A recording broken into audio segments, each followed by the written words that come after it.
right, so 2-3, not the best record. I think I kind of played better in some spots. And the deck, I will say, is a little bit more difficult to play than I thought it was, but I'm used to like playing decks like these where it's just like all about velocity and like using your mana every turn, at least like the best you can. But there were a lot of spots where like, casting Days Undoing, like, is that worth it? Or just cycling apart the Water Veil, is that worth it? And yeah, some of those turns were actually pretty tough.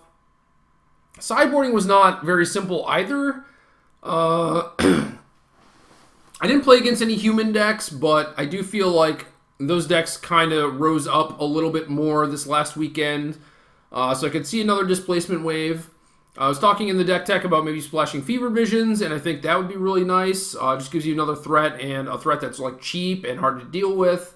And I think Evolving Wilds would help facilitate that a lot, because then you have more virtual islands for your Engulf the Shores. So you definitely end up with more lands that ETB tapped than I think this deck would really want, but there are also a decent amount of turns where I just had like unused mana, so I'm not sure if it actually matters all that much. But yeah, I mean, then maybe you could splash something like Kozilek's Return, or I don't know if like Radiant Flames would be good. I don't think you want to play a third color just to try and make that happen. Like, you could certainly play like Sunken Hollow or whatever, Prairie Stream, to try and kick it, but does not necessarily seem worth it. I think Kozilek's Return is probably good enough.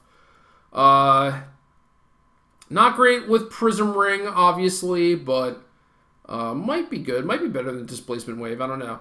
But yeah, this deck was definitely a lot of fun, and it was, reasonably competitive. Like, I felt like I had a shot in all the games that I was in, and I guess I'll fix this preview card. But yeah, I don't think this is like a tier 1 deck. I don't think it was meant to be a tier 1 deck. But, kudos to Martin Mueller for both building the deck and having the testicular fortitude to actually just like play it in a tournament. And he went 12-3, which is pretty insane. So I think that's really cool. I think the deck is cool. I think if people cared, they could start like blowing up your Prism Ring and Jace's Sanctum and stuff, and the deck doesn't really work anymore. But until then, I mean, y'all can just have fun with this deck, Just go out there, enjoy yourselves. I now own these Part of the Water Veils, so go ahead and make the price of those go up a little bit. I'd be pretty happy about that. But as always, thanks for watching. I appreciate it. I hope y'all had as much fun as I did, because this was certainly pretty interesting. This weekend, SCG Tour Stop in Atlanta. And I know that we have 5 people going from Roanoke, I think. Cedric is probably playing Black-White Control, which is obviously just a very, very good deck. I think I'm going to stick with Green-White tokens, though. We'll see how that goes.